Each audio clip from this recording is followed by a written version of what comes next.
Nationalité, citoyenneté française et européenne. Les droits politiques français.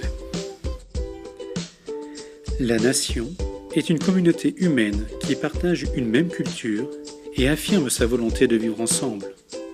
Le fait d'appartenir à la nation française engage un lien entre une personne et un État.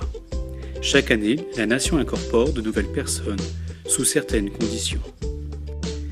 La nationalité est l'appartenance d'une personne à une nation, c'est-à-dire à une communauté de citoyens. En France, on peut l'avoir de plusieurs manières. À la naissance, ce que l'on appelle le droit du sang, principe juridique selon lequel la nationalité est acquise par filiation, si un des deux parents est français.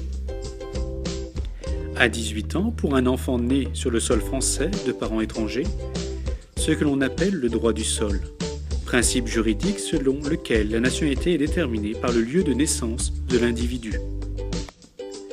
Par naturalisation, processus administratif qui accorde la nationalité française à un étranger sous certaines conditions. Les conditions sont de résider en France depuis plus de 5 ans, d'être assimilé à la communauté française et de faire preuve de bonnes mœurs. Par le mariage, après 2 ans d'union avec un ou une Français ou Française, et de maîtriser la langue française. Un citoyen est une personne reconnue comme membre à part entière d'une communauté politique à laquelle elle a le droit de participer.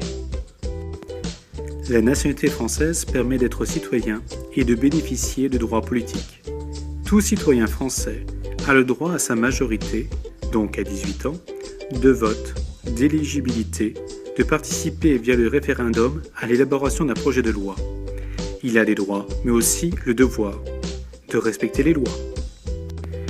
Des droits pour ceux qui vivent en France. En dehors des droits politiques, les étrangers possèdent les mêmes droits que les citoyens français. Ils bénéficient des droits sociaux comme l'assurance maladie, des droits économiques, droit à la propriété, ou des droits civils comme le respect de la vie privée. La citoyenneté européenne. Depuis le traité de Maastricht, tous les citoyens d'un État membre de l'Union européenne sont également citoyens européens. Ils ont des droits supplémentaires comme celui de la libre circulation, de résidence, d'études, de travail dans un État membre de l'Union. Ils possèdent aussi un droit de vote et d'éligibilité aux élections municipales et européennes dans l'État membre de leur résidence.